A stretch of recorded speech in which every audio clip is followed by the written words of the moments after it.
Hello everyone. इस video में हम पैरेलल लाइंस और उससे फॉर्म होने वाले कुछ एंगल्स के बारे में जानेंगे। पैरेलल लाइंस होती क्या हैं?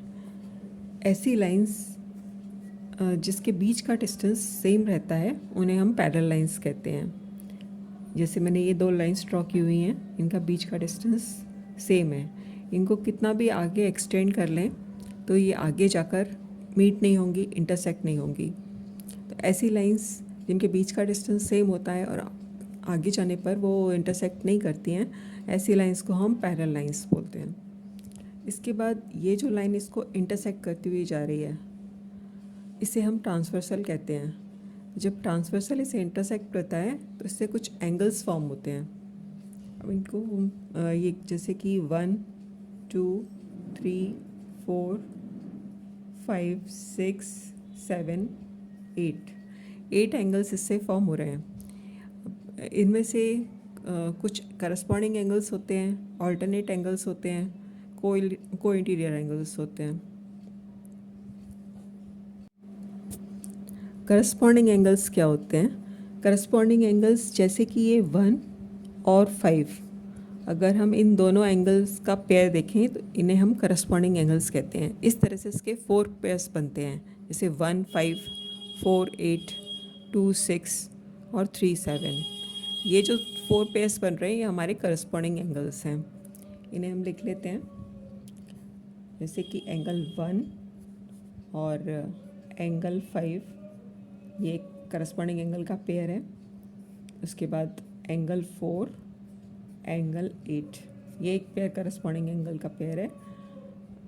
एंगल 2, एंगल 6, ये करस्पॉन्डिंग एंगल का पेयर है। और एंगल 3 और एंगल 7, ये करस्पॉन्डिंग एंगल का पेयर है। ऑल्टरनेट एंगल्स क्या होते हैं? ऑल्टरनेट एंगल्स जैसे कि ये 4 और 6, इस पेयर को हम ऑल्टरनेट एंगल बोलते हैं। ऐसे ये जैसे 3 और 5, ये 3 और 5 का जो पेयर है ये हमारा ऑल्टरनेट एंगल्स बन जाते हैं। ये 4 और 6 और 3 और 5 ये हमारे होते हैं ऑल्टरनेट इंटीरियर एंगल्स। और उसके बाद ये से 1 और 7 और 2 और 8 का जो पेयर है ये हमारा होता है ऑल्टरनेट एक्सटीरियर एंगल।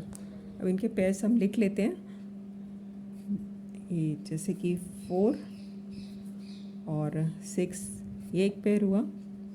उसके बाद एंगल 3, एंगल 5, ये ऑल्टरनेट इंटीरियर एंगल्स के पेयर हैं।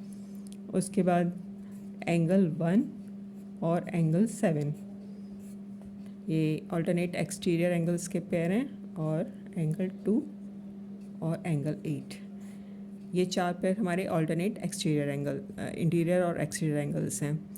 करस्पॉन्डिंग एंगल्स और ऑल्टरनेट एंगल्स ये सेम होते हैं, यानी करस्पॉन्डिंग एंगल भी इक्वल होते हैं और ऑल्टरनेट एंगल्स भी इक्वल होते हैं। उसके बाद हम देखते हैं को इंटीरियर एंगल्स, या हम उससे कहते हैं angles on the same side of the transversal.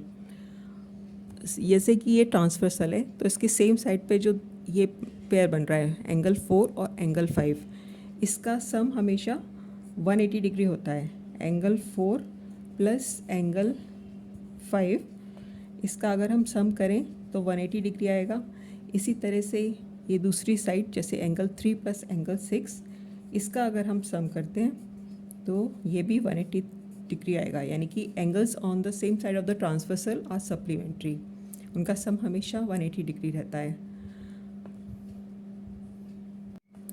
3 conditions में लाइंस पैरेलल हो सकती हैं, या तो उसके करस्पॉन्डिंग एंगल्स इक्वल हों, या उसके ऑल्टरनेट एंगल्स इक्वल हों, या फिर उसके को इंटीरियर एंगल्स का सम अगर 180 डिग्री होता है तो हम कह सकते हैं कि ये लाइंस पैरेलल हैं। तो ये हो गई पैरेलल लाइंस और उनके एंगल्स। Thank you.